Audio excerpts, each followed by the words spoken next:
संघ के 100 वर्षों में देश के प्रति त्याग, समर्पण और संघर्ष की कहानी। जी हां, साल 2025 में राष्ट्रीय स्वयंसेवक संघ अपनी स्थापना के 100 वर्ष पूरे करने जा रहा है। इस 100 सालों में शायद ही ऐसा कोई वक्त रहा होगा जब संघ, उसकी विचारधारा या उसकी गतिविधियां सुर्खियों में न रही हों। साल 2014 में केंद्र में बीजेपी की सरकार बनने के बाद से संघ का राजनीतिक प्रभाव कई गुना बढ़ गया है और संघ अब तक की अपनी सबसे मजबूत स्थिति में नजर आता है। आमतौर पर आरएसएस या संघ के नाम से जाने जाने वाले राष्ट्रीय स्वयंसेवक संघ एक हिंदू राष्ट्रवादी संगठन है, जिसकी स्थापना साल 1925 में महाराष्ट्र के नागपुर में डॉक्टर केशव बलिराम हेडगेवार ने की थी। माना जाता है कि हेडगेवार हिंदू राष्ट्रवादी विचारक विनायक दामोदर सावरकर के विचारों से प्रभावित थे। कुछ वक्त कांग्रेस से जुड़े रहने के बाद हेडगेवार ने वैचारिक मतभेद की जगह से कांग्रेस पार्टी को छोड़ दिया और संघ की स्थापना की। संघ को अक्सर दुनिया का सबसे बड़ा स्वैच्छिक या वॉलंटरी संगठन कहा जाता है, लेकिन आरएसएस से कितने लोग जुड़े हुए हैं, इसकी कोई आधिकारिक संख्या उपलब्ध नहीं है। हाल ही में संघ के एक नेता ने कहा है कि देश में करीब 1 करोड़ स्वयंसेवक हैं। आरएसएस खुद को एक गैर राजनीतिक सांस्कृतिक संगठन बताता है, लेकिन राजनीतिक दल भारतीय जनता पार्टी यानी कि बीजेपी के अभिभावक की भूमिका निभाता है। आरएसएस के मुताबिक वो एक सांस्कृतिक संगठन है जिसका मकसद हिंदू संस्कृति, हिंदू एकता और आत्मनिर्भरता के मूल्यों को बढ़ावा देना है। संघ का कहना है कि वो राष्ट्र सेवा और भारतीय परंपराओं और विरासत के संरक्षण जैसे विषयों पर जोर देता है। गैर राजनीतिक होने के दावों के बावजूद संघ के अनेक लोग चुनावी राजनीति में सक्रिय रहे हैं।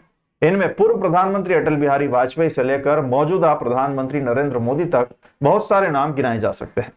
संघ के अखिल भारतीय प्रचार प्रमुख सुनील अंबेकर अपनी किताब आरएसएस 21वीं सदी के लिए रोड मैप में कहते हैं कि संघ समाज पर शासन करने वाली एक अलग शक्ति नहीं बनना चाहता और उसका मुख्य उद्देश्य समाज को मजबूत करना है। इसी किताब में अंबेकर लिखते हैं कि संघ समाज बनेगा एक नारा है जो आरएसएस में बार बार लगाया जाता है।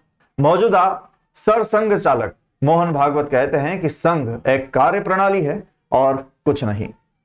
संघ का प्रचारक बनना मुश्किल ही नहीं, नामुमकिन है। कुछ लोग घर छोड़ते हैं धन प्राप्ति के लिए, कुछ लोग घर छोड़ते हैं ज्ञान प्राप्ति के लिए, कुछ लोग घर छोड़ते हैं यश प्राप्ति के लिए, लेकिन संघ के प्रचारक घर छोड़ते हैं सबल भारत बनाने के लिए, संपन्न भारत बनाने के लिए, स्वस्थ भारत बनाने के लिए, स्वच्छ भारत बनाने के लिए, साक्षर भारत बनाने के लिए। इसलिए मैं कहता हूं संघ का प्रचारक बनना मुश्किल ही नहीं, नामुमकिन है। यदि आप थोड़ा सा भी सक्षम है, आपके पास अगर इतनी व्यवस्था है कि अपने आसपास आप कुछ लोगों को इकट्ठा कर सकते हैं, एक संघ की शाखा लगाइए, वहां किसी संघ के प्रचारक को बुलाइए। संघ को समझना है तो संघ की शाखा में जाना जरूरी है। संघ को समझना है तो संघ का जो गीत है ना, नमस्ते सदा वत्सले मातृभूमि, उसको खुद भी पढ़िए, खुद भी याद करिए, अपने बच्चों को भी याद कराइए। और एक बात और भी याद रखें, संघ की शाखा शुरू करने के लिए कोई 20-50 लोगों का एक साथ होना जरूरी नहीं है। संघ की शाखा 2 लोग मिलकर शुरू कर सकते हैं। एक बार आपने अपने मोहल्ले में, अपने गांव में, अपने वार्ड में शुरू किया तो देखते देखते 6 महीने के अंदर 1 से 11, 11 से 121 निश्चित रूप से हो जाएगा। मैं आपसे हाथ जोड़ के निवेदन कर रहा हूं, भारत के लिए, भारत की संस्कृति के लिए, भारत की परंपरा के लिए जो आप कर सकते हैं आप भी करिए। भारत को सब कुछ ठीक करने का काम केवल संघ का नहीं है, केवल संघ के प्रचारक का नहीं है, वो तो अपना सब कुछ छोड़ के कर ही रहे। ये हमारा भी दायित्व है, आपका भी दायित्व है। अगर अध्यापक, अधिवक्ता, चिकित्सक, शिक्षक ये सब लोग मिलके थोड़ा थोड़ा प्रयास करें, थोड़ा थोड़ा प्रयास करें तो बहुत बड़ा बदलाव हो सकता है। लेकिन उस प्रयास की शुरुआत होगी संघ की एक शाखा शुरू करने से।